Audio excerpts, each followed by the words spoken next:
बिस्मिल्लाहिर्रहमानिर्रहीम। अस्सलामुअलैकुम। Welcome to our channel अपना स्कूल।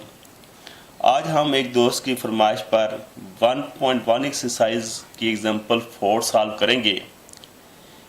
एग्जांपल 4 हमारे पास है, use the quadratic formula to solve, यानी क्वाड्रेटिक फार्मूला यूज़ करते हुए हमने इस इक्वेशन को सॉल्व करना है।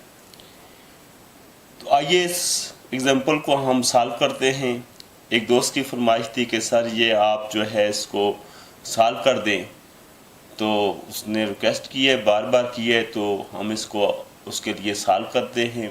बाकी लोग भी इससे फ़ायदा उठाएं कि हम इसमें क्या चीज़ आपको ख़ास बता रहे हैं, वहाँ पर आपने गौर करना है। वैसे काम तो बिल्कुल सिंपल सा है। तो ये देखिए हमारे पास क्वेश्चन जो है, इक्वेशन जो है वो है हमारे पास 3x² - 6x + 2 = 0। आइए तो उसको सॉल्व करते हैं। सॉल्यूशन,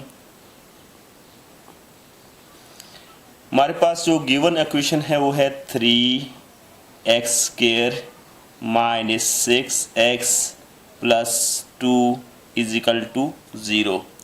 अगर इसको जनरल जो है इक्वेशन यानी क्वाड्रेटिक इक्वेशन की जनरल फॉर्म के साथ जो है इसको कंपेयर करें तो a = हमारे पास 3 आ जाता है, यानी a = 3, b = -6 and c = 2।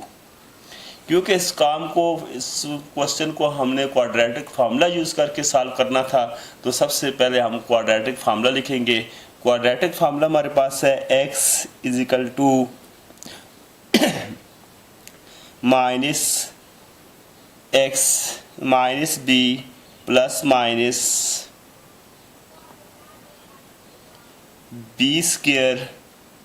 - 4ac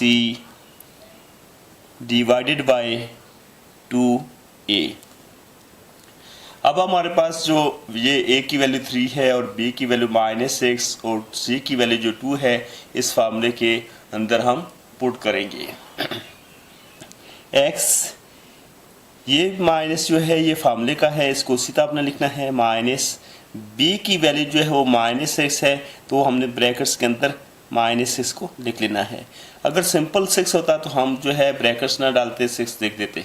तो ये फार्मूले का माइनस है और b की वैल्यू के साथ भी माइनस है, तो इसलिए इसको हमने ब्रैकेट्स के अंदर लिखा है। प्लस माइनस b², b की वैल्यू है हमारे पास -6 और b पर स्क्वायर है तो -6 पर भी स्क्वायर होगा। -4, a हमारे पास है 3 और c हमारे पास है 2 डिवाइडेड बाय 2a। 2 और a की वैल्यू है हमारे पास 3। अब इनको सॉल्व करेंगे।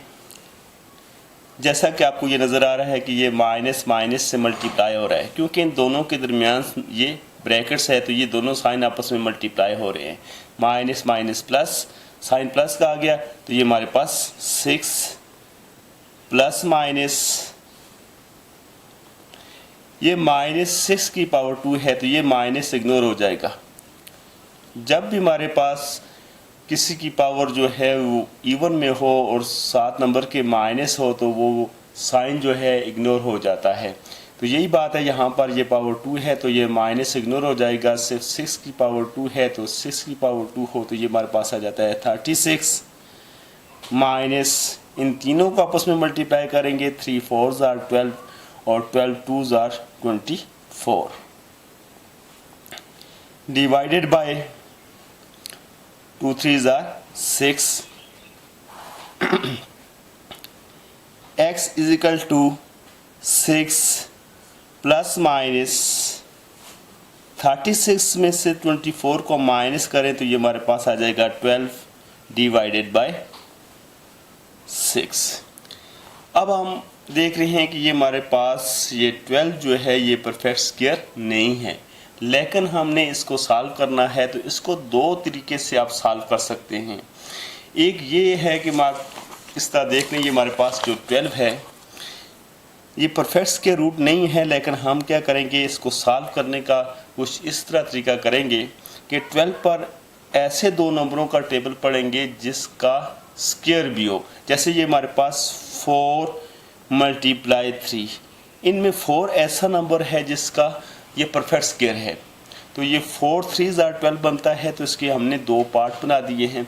अगर 4 को देखा जाए तो ये इसका परफेक्ट स्क्वायर रूट इसका परफेक्ट स्क्वायर है, तो ये इसका स्क्वायर रूट हमारे पास आ जाएगा 2, और ये 3 जो है ये परफेक्ट स्क्वायर रूट नहीं है इसका, तो ये हमारे पास आ जाएगा 3। अब इस तरह भी आप फाइंड कर सकते हैं, साथ ये भी इस तरह भी कर सकते हैं। ये देखें, 12 के प्राइम फैक्टर निकाल दें। 2 6 12, 2 3 6, 3 1 is 3, तो ये हमारे पास पेयर बन रहा है। तो 2 2 4, और 4 का स्क्वायर रूट है हमारे पास 2, और 3 जो है हमारे पास पेयर में नहीं है, तो लिहाजा ये स्क्वायर रूट के अंदर ही रहेगा। तो ये हमारे पास 2√3 आ जाता है। तो इसी सोच के तहत जो है यहाँ पर ये काम किया गया है।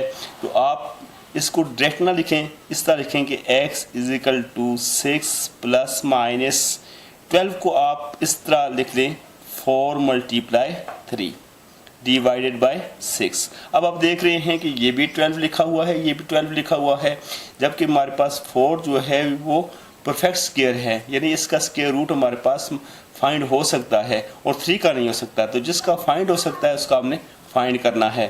तो x = 6 ± 4 का स्क्वायर रूट है हमारे पास 2√3, क्योंकि ये इसका square root perfect square root नहीं है, तो ये इसको सीधा लिखेंगे। 4 का हमने फाइंड कर लिया, ये बाहर आ गया, तो ये हमारे पास 6।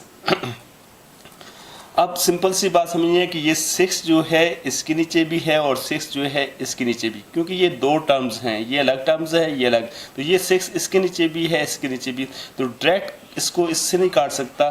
तो मैं क्या करूँगा कि इन दोनों टर्म्स में से कॉमन लूँगा। तो मैं देख रहा हूँ कि इस टर्म्स में ये 2 और इस टर्म्स में भी 2 कॉमन है, यानी 2 का टेबल 6 पर जाता है, तो इसको इस तरह कॉमन लेंगे। x = 2 को कॉमन ले लें, 2 का टेबल 6 पर जाता है 3 बार, प्लस माइनस 2 बाहर आ गया, √3 / 6। तो ये 2 जो है 2 1 is 2, 2 3 are 6, तो 2 जो है 6 के साथ कट किया। तो इस तरह ये हमारे पास जो आंसर आ रहा है, ये दो आंसर आ रहे हैं। एक है हमारे पास x = 3 + √3 / 3, और दूसरा है हमारे पास x = 3 - √3 / 3। तो ये हमारे पास इसके दो आंसर हासिल हो रहे हैं।